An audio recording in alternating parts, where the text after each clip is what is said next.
Nous allons donc parler ce matin d'un thème que nous allons faire sur 2-3 dimanches. On va parler de la dignité. Et plus particulièrement, ce matin, pour commencer ce thème, j'aimerais vous présenter un homme qui a été officier romain, et qui a quand même cherché le Seigneur pour qu'il réponde à un besoin particulier, un besoin qui était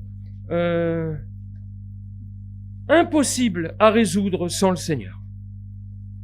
Et on va lire cette histoire qui se trouve dans l'évangile de Matthieu au chapitre 8 et au verset 5 à 13. Donc quelques versets à lire, c'est pas beaucoup. Nous avons exactement 8 versets à lire. Voilà.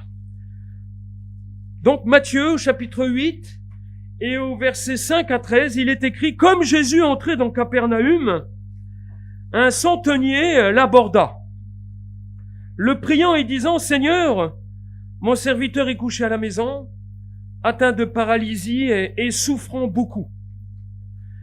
Et Jésus lui dit: j'irai et je le guérirai. Et le centenier répondit: Seigneur, je ne suis pas digne que tu entres sous mon toit, mais dis seulement un mot, et mon serviteur sera guéri. Car moi qui suis soumis à des supérieurs, j'ai des soldats sous mes ordres. Et je dis à l'un va, et il va, à l'autre viens, et il vient, et à mon serviteur fais cela, il le fait. Après l'avoir entendu, Jésus fut dans l'étonnement. Et il dit à ceux qui le suivaient: je vous le dis en vérité, même en Israël, je n'ai pas trouvé une aussi grande foi. Or, je vous déclare que plusieurs viendront de l'Orient et de l'Occident et seront à table avec Abraham, Isaac et Jacob dans le royaume des cieux. Mais les fils du royaume seront jetés dans les ténèbres du dehors, où il y aura des pleurs et des grincements de dents. Puis Jésus dit au centenier: va, qu'il te soit fait selon ta foi. Et à l'heure même, le serviteur fut guéri. Alléluia. Nous savons donc à la lecture de ce récit que Jésus admira la foi de cet homme. Et à bien des égards, la foi authentique de ce non-juif couvrait de ridicule la piété pompeuse de bien des chefs religieux juifs.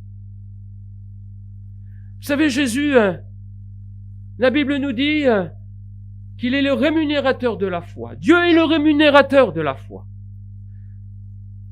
C'est comme un patron qui va payer notre salaire si nous exerçons la foi. Alléluia. Dieu admire la foi. Et ici, il a admiré un homme qui n'avait rien à voir aux choses de Dieu. Un centenier qui n'avait rien à voir, qui était étranger aux promesses, qui était étranger à la loi, qui était étranger à la religion juive. Mais dès qu'il a vu Jésus, il s'est approché de lui pour lui demander son aide. Et pas n'importe quelle aide, guérir son serviteur qui était paralysé et qui souffrait de cette paralysie terriblement. Amen. Alors comment se fait-il que la foi soit si naturelle chez cet homme, tandis qu'elle est absente chez ceux qui, elle devrait résider naturellement par leur naissance et par leur environnement propice à prodiguer cette foi? C'est un drôle de constat. Mais il est écrit dans les Écritures que la foi, elle vient de ce qu'on entend, et ce qu'on entend vient de la parole de Christ. La foi, elle vient de la parole. Elle ne viendra jamais de vous. Il faut être au contact de cette parole pour que cette semence incorruptible pénètre dans vos cœurs si vous laissez ce cœur ouvert à cette parole. Et alors la foi vient résider en vous. Et elle va produire son œuvre. Amen. Dans Éphésiens, au chapitre 4 et au verset 5, il est dit qu'il n'existe qu'une seule foi. Oh, il n'y en a pas 36 de foi. Il n'y en a qu'une. Il est écrit, il y a un seul corps et un seul esprit, comme aussi vous avez été appelés à une seule espérance par votre vocation, la vocation céleste. Nous avons, nous chrétiens, une vocation céleste, pas une vocation terrestre, une vocation céleste. C'est pour ça qu'il nous est dit de ne pas regarder à la terre, mais de fixer nos regards en haut, de fixer nos regards sur les choses éternelles. Les choses invisibles demeurent, les choses visibles sont passagères, nous dit la Bible. Il y a un seul Seigneur, une seule foi, un seul baptême, un seul Dieu et Père de tous, qui est au-dessus de tous et parmi tous, et en tous. Mais à chacun de nous, il est écrit dans Éphésiens 4:7, que la grâce a été donnée selon la mesure du don de Christ. Christ nous donne à chacun une mesure de foi, une mesure de grâce. Amen. Alléluia. Pour que nous puissions aller sur son chemin et aller jusque dans la vie éternelle. La grâce divine est donc selon la mesure du don de Christ. C'est pas nous qui choisissons la mesure. Nous choisissons d'avoir la foi. Nous décidons de marcher dans la foi. Nous décidons de nous approprier la foi. Mais la mesure, c'est Christ qui la donne à chacun. Amen. D'entre nous. C'est pour ça d'ailleurs qu'il est dit que nous devons être patients envers le plus faible d'entre nous. Le plus faible dans la foi. Amen. Et c'est pas toujours évident. Pour celui qui a reçu plus que d'autres. Amen. Oui, la grâce divine est selon la mesure du don de Christ. Mais en même temps, c'est une phrase qu'on aime bien dire en ce moment, dans cette période, en même temps, eh bien, suivant les critères que nous venons d'énumérer, c'est-à-dire avec les notions d'un seul corps, c'est-à-dire une seule église, il n'y en a pas 36 d'églises, il n'y en a qu'une. C'est celle de Christ. Et bien souvent, elle ne sera pas dans les grands bâtiments, puisque Jésus a même fouetté au temple tous les vendeurs. Ne vous fiez pas aux apparences. Des grandes structures. Vous savez, au temps de Noé, Noé a sauvé que 8 personnes avec lui. Et ils étaient quelques centaines de milliers, peut-être des millions sur la terre. Il n'en a sauvé que 8. Au temps de Jésus, pour vous donner une information à ce sujet du nombre, et je refermerai la parenthèse après, au temps de la Pentecôte, au jour de la Pentecôte, quand ils ont reçu les langues de feu, ils étaient que 120, alors que il est estimé que Jérusalem, il y avait à ce moment-là entre 400 000 et 600 millions d'habitants. Il n'y en a eu que 120 qui ont été sous les langues. 400 000 à 6 millions, on ne sait pas trop, entre 400 000 et 6 millions d'habitants. À ce moment-là, au moment où ils ont reçu les langues de feu, il n'y était que 120. Ne nous fions pas aux apparences, mes amis. Amen. Alléluia. Et puis, donc un seul corps, une seule église, un seul esprit, le Saint-Esprit, il n'y en a pas d'autre. Il n'y a pas d'autre Saint-Esprit. Une seule espérance pour votre vocation, la vie éternelle. Un seul Seigneur, Jésus-Christ. Une seule foi, la confiance en la personne de Jésus. Un seul baptême, celui où les gens le prennent avec, c'est un baptême au nom du Père, du Fils et du Saint-Esprit, mais c'est un baptême adulte, ou en tout cas un baptême où la personne est consciente de son engagement auprès de Dieu. Donc un enfant, un bébé n'est pas conscient de son engagement.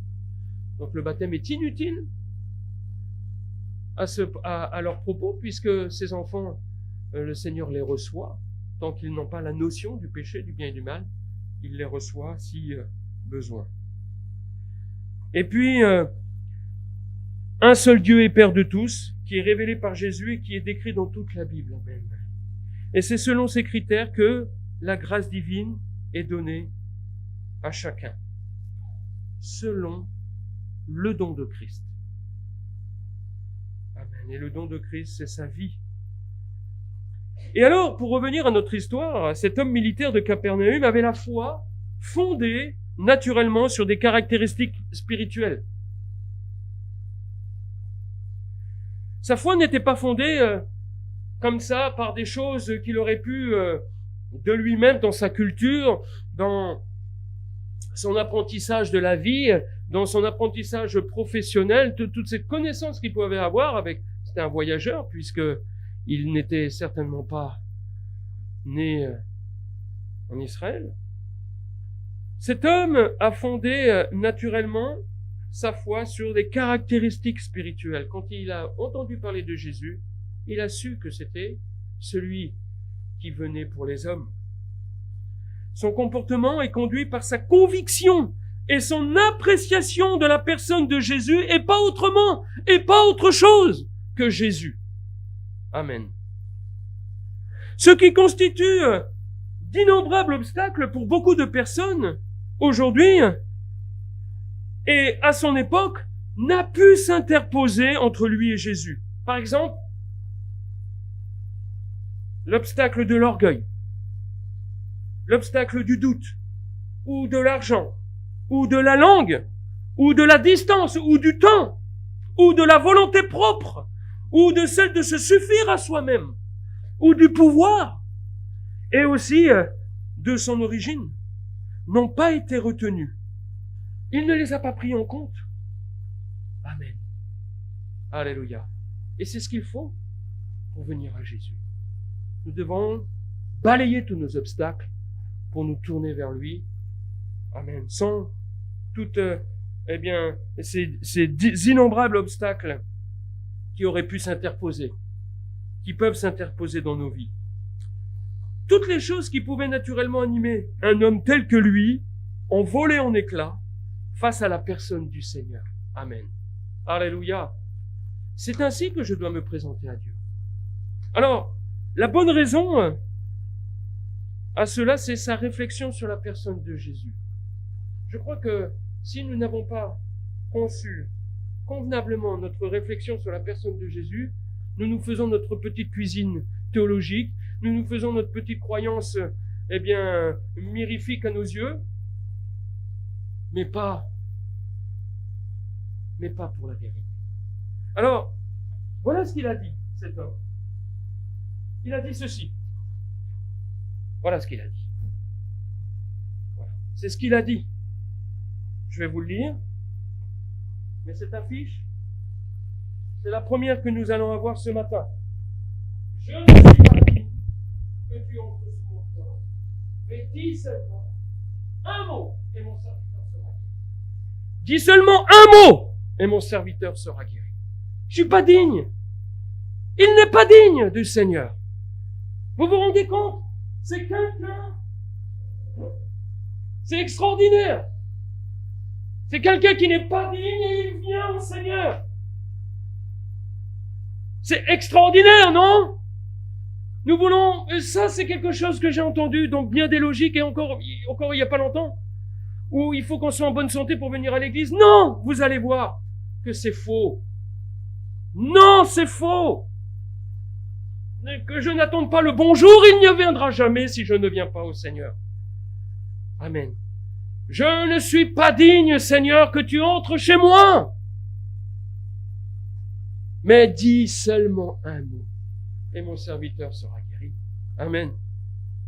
Jésus lui dira donc qu'il ira et qu'il guérira son serviteur, et les paroles du cœur de cet homme, on le voit ici, dévoilent son état de conscience en présence du Seigneur. Je ne suis pas digne de toi. Pas digne que tu entres chez moi. Vous savez, quand le Saint-Esprit rentre dans nos cœurs, quand nous sommes baptisés du Saint-Esprit, amen, alléluia, quand nous sommes baptisés du Saint-Esprit, eh bien, on se dit, dis donc, c'est extraordinaire quand même, parce que je me connais, je sais qui je suis. Et le Seigneur vient quand même résider dans ma vie. Il vient résider dans mon cœur, il vient résider dans mon être. Alléluia, alléluia. C'est écrit, si quelqu'un, je toque à la porte du cœur, si quelqu'un entend et ouvre la porte, je me rentre chez lui et je dînerai avec lui. Et le Seigneur vient souper avec nous. Alléluia. Dans nos vies, dans notre vie, amen. Et quelle grâce. Alors nous trouvons définition du mot dignité.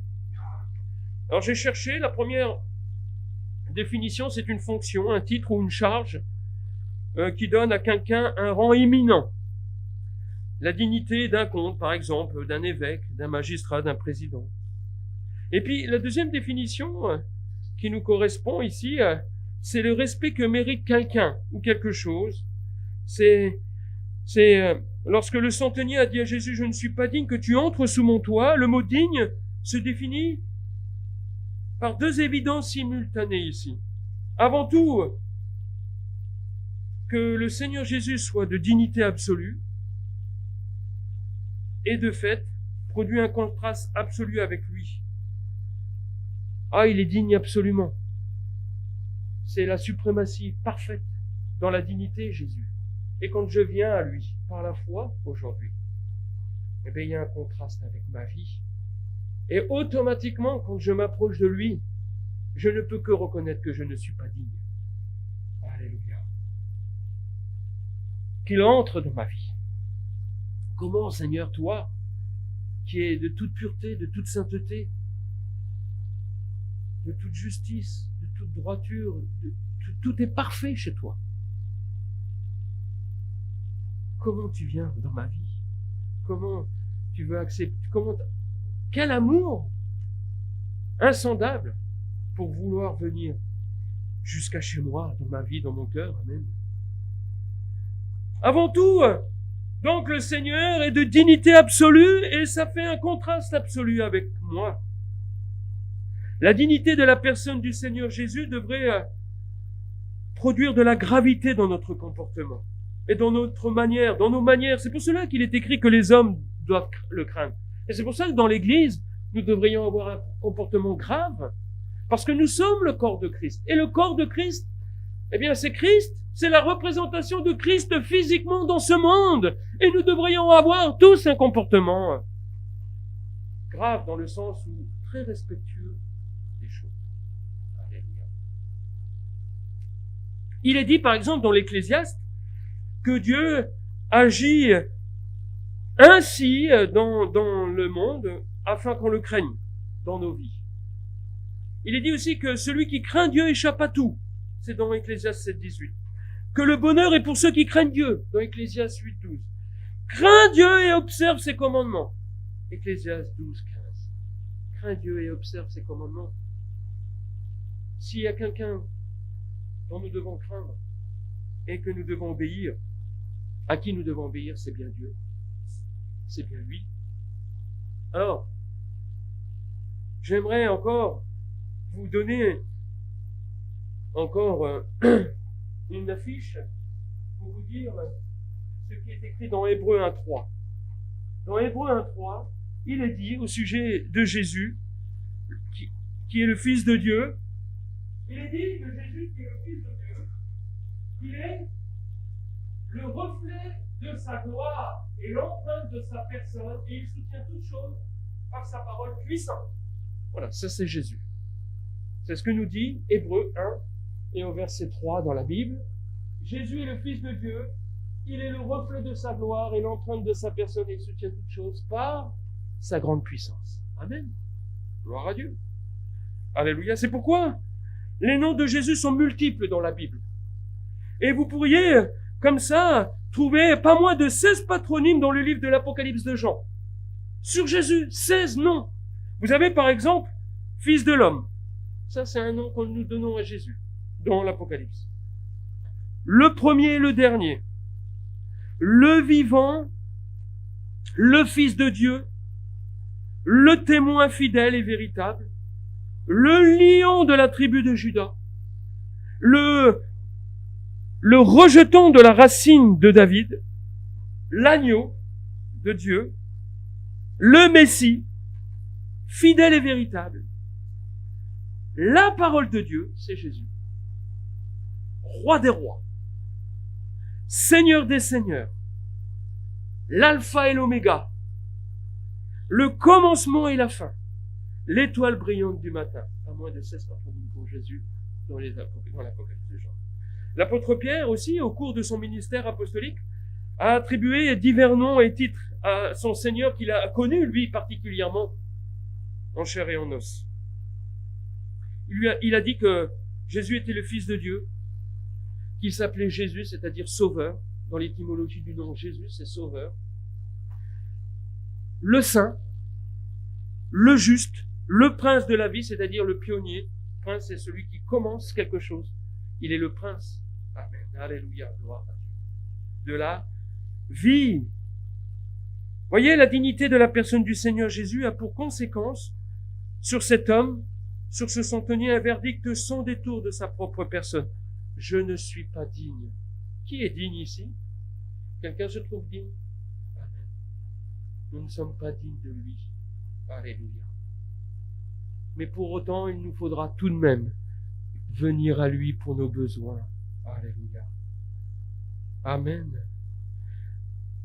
Parce que, voyez, dans cet exemple du centenier, on voit que ce ne l'a pas empêché de poursuivre avec une parole de foi sur l'intervention de Jésus, pour l'intervention de Jésus pour son serviteur.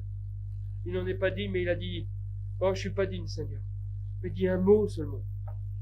Dans ta miséricorde, dis un mot. Et mon serviteur, eh bien, sera guéri.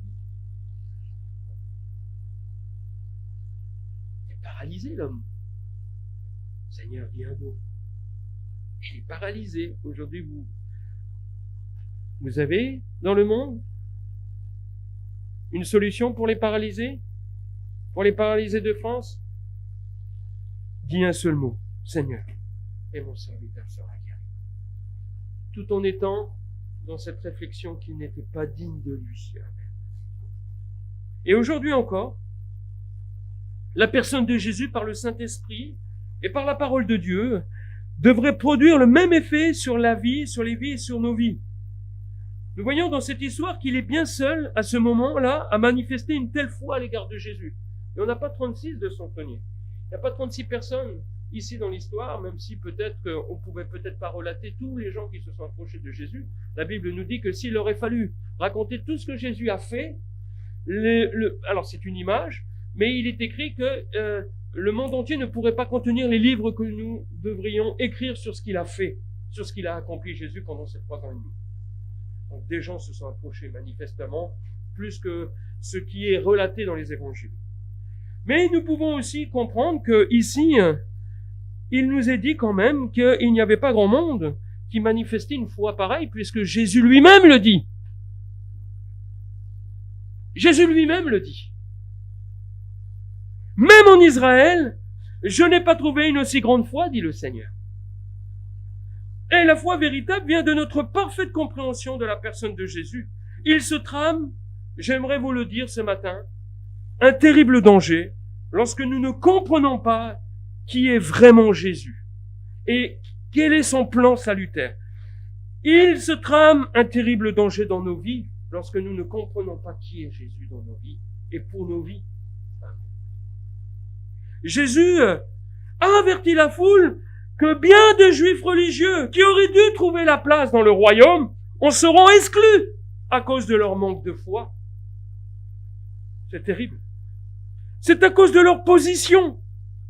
Ils sont solidement retranchés derrière leur tradition religieuse et ne peuvent accepter Christ et son nouveau message. Je vous déclare que plusieurs viendront de l'Orient et de l'Occident et ils seront à table avec Abraham, Isaac et Jacob dans le royaume des cieux. Les patriarches. Mais les fils du royaume, ceux qui descendent des patriarches, seront jetés dans les ténèbres du dehors, là où il y aura des pleurs et des grincements de dents. Oh, il n'est pas parlé d'enfer dans la Bible, mais il est parlé de lieux de ténèbres, du dehors, où il y aura des pleurs et des grincements de dents. Un endroit où personne ne devrait aller, et pourtant, sans la foi, puisqu'il est dit que la foi, sans la foi, nous ne pouvons pas être agréables à Dieu. C'est écrit aussi dans Hébreux, au chapitre 11. Alors, méfiez-vous de vos habitudes. J'aimerais vous dire ce matin, méfiez-vous de vos traditions. Méfiez-vous de vos habitudes. Elles peuvent vous empêcher de reconnaître que Dieu est libre d'agir différemment de ce que vous escomptez. Veillez à ne pas limiter son action par votre manque de foi et vos préjugés. Oh, les préjugés, c'est terrible. Ça nous retire la foi, les préjugés. Les habitudes nous retirent la foi. Notre façon de comprendre, donc, de reconnaître que Dieu est libre d'agir. C'est terrible. Dieu est libre d'agir ou pas? Et pourquoi il n'agit pas dans ma vie? Parce qu'il n'est pas libre dans ma vie d'agir. Si je demeure avec des habitudes qui ne l'empêchent d'agir. Et alors l'histoire, j'aimerais vous dire, relate qu'Israël est la seule nation, puisqu'il est parlé ici des fils du royaume, qui n'hériteront pas du royaume des cieux. Il est dit que Israël était la seule nation qui a eu le privilège de compter la gloire de Dieu dans son héritage. On voit dans l'histoire d'Israël qu'il y a eu la gloire de Dieu dans son héritage.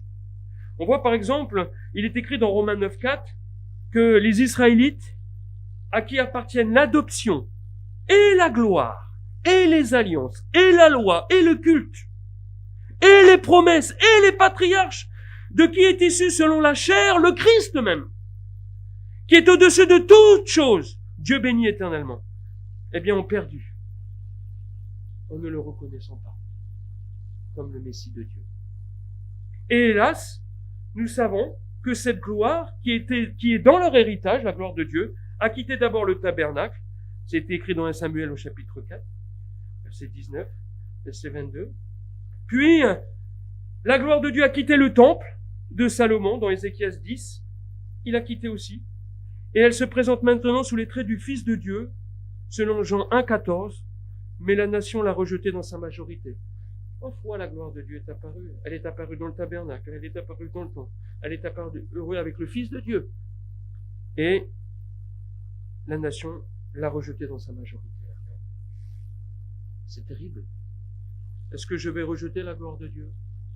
Quand j'entends l'évangile, quand j'entends son message, quand j'entends la parole, moi qui viens, moi qui fais des efforts pour venir, moi qui aspire à ces choses, moi qui est dans cette influence spirituelle, je veux aussi que Dieu bénisse ma vie. Je veux aussi comprendre la bénédiction de Dieu dans ma vie. Je veux aussi la vivre.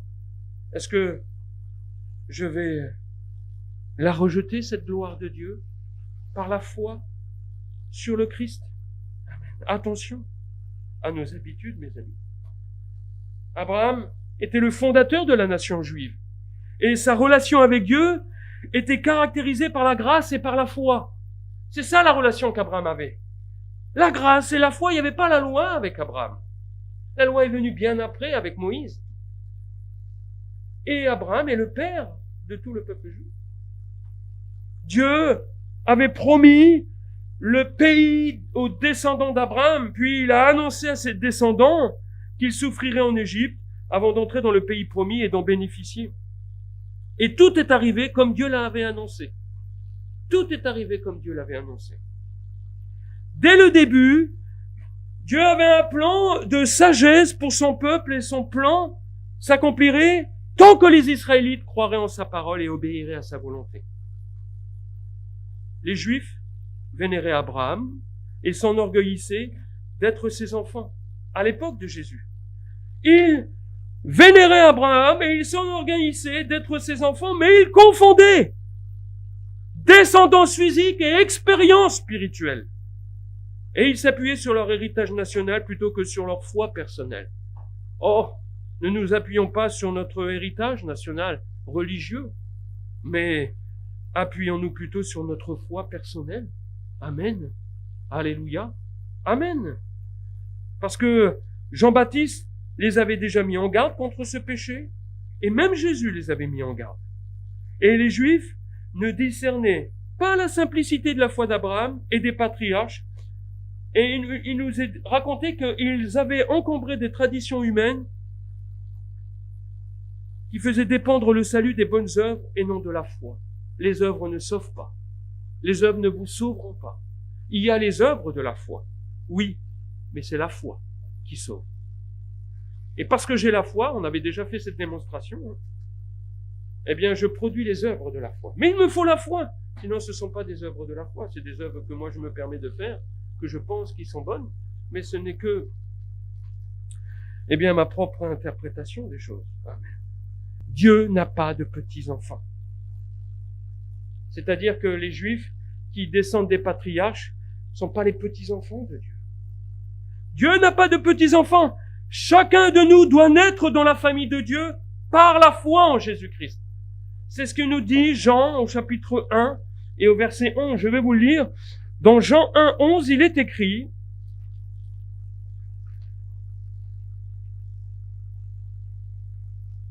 donc, la lumière de Dieu, cette lumière était la véritable lumière qui, en venant dans le monde, éclaire tout homme. Elle était dans le monde, et le monde a été fait par elle. Il s'agit de Jésus. Et le monde ne l'a point connue.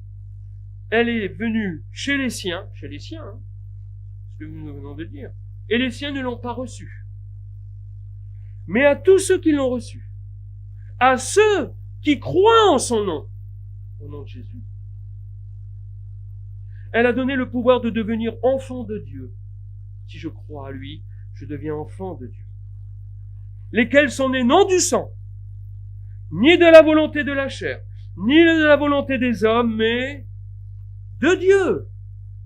Voilà ce que nous dit Jean, chapitre 1. Vous avez qu'à le lire. Voilà plusieurs autres événements, donc, on illustre encore la façon dont Israël a traité Jésus-Christ. Israël aujourd'hui souffre d'une cécité spirituelle, comme peut-être des chrétiens parmi nous peuvent souffrir de cécité spirituelle, c'est-à-dire d'aveuglement spirituel, partiel. Israël souffre d'une cécité spirituelle partielle dont elle guérira un jour, la Bible nous dit. Un jour, quand ils reconnaîtront le Christ, quand il reviendra, quand ils crieront après lui, parce qu'ils seront tellement oppressés, ils vont crier après lui, et quand il reviendra pour eux, sur la terre, à ce moment-là, l'Église sera déjà enlevée. Amen.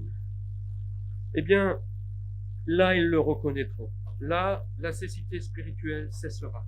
Des Juifs, aujourd'hui, sont sauvés par Jésus, individuellement. Mais la nation dans son ensemble reste aveugle à la vérité au sujet de Jésus-Christ.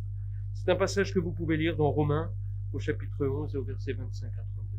Voilà. J'aimerais vous dire, amen, que Dieu fait grâce aux humbles. Il vaut mieux être de petites conditions et être humble qu'avoir reçu beaucoup et se dire, oh ben moi j'ai pas besoin. Oh, ça va pas dans ma vie, mais j'ai pas besoin. La volonté de Jésus de guérir, elle est instinctive. Elle est instinctive. Jésus, il tergiverse pas. Il entend la parole de foi et il dit, j'irai, je guérirai. Le Seigneur, mon serviteur, est couché à la maison, atteint de paralysie et souffrant beaucoup, j'irai et je le guérirai, Jésus dit. Et beaucoup pensent, selon leur nescience, que ce serait plus facile de demander quelque chose à Jésus s'il était là comme avant. Oh, ça c'est quelque chose. C'est vrai, si Jésus était là, ce serait facile. Le centenier, il l'a vu. C'était facile pour lui d'y aller. Oh, bah dis non, ça saute. C'était facile d'y aller. Mais non, c'était pas si facile puisqu'il n'y en avait qu'un dans tout Israël qui était comme ça. Amen. Et j'aimerais vous dire que ce n'est pas plus facile ou plus difficile, c'est juste un état de cœur, une disposition de mon cœur. À ce moment-là, du déroulement de l'histoire, il n'y a plus de préoccupation, il n'y a plus d'autre préoccupation pour le Seigneur que d'aller chez cet homme. Imaginez, celui que nous venons de parler, dont nous venons de parler, qui a un patronyme, qui a des patronymes à foison de choses glorieuses à son sujet.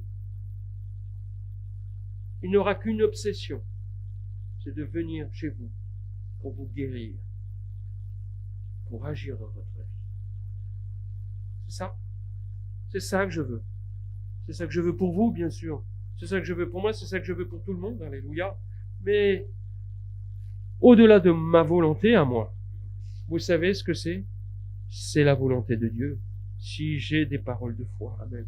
Si j'ai des paroles de foi, mes amis, si j'ai une parole de foi, je me sens pas digne et que j'ai cette parole de foi, alors il n'y aura qu'une préoccupation pour le Seigneur. Venir et guérir. Non seulement cette affaire devient l'ultime affaire du Seigneur, mais le résultat de guérison est d'ores et déjà acquise. Si Jésus étant déjà en chemin pour moi, je suis déjà guéri. Les choses sont déjà faites pour ma vie. Si Jésus est en chemin pour moi, les choses sont faites. Alléluia. Alléluia. Amen. La paralysie et sa souffrance sont en train de compter maintenant, c'est leur dernier instant d'autorité dans la vie de ce serviteur. Amen. Alléluia. La foi du centenier a fait que Jésus a guéri cet homme à distance. Et au moment même où Jésus a prononcé sa parole de guérison et de vie sur cet homme, il est dit à l'heure même, cet homme fut guéri. Sans la foi, la Bible déclare que nous ne sommes pas agréables à Dieu. S'adresser à Jésus, c'est invoquer le nom qui a toute autorité, car il est le Fils de Dieu.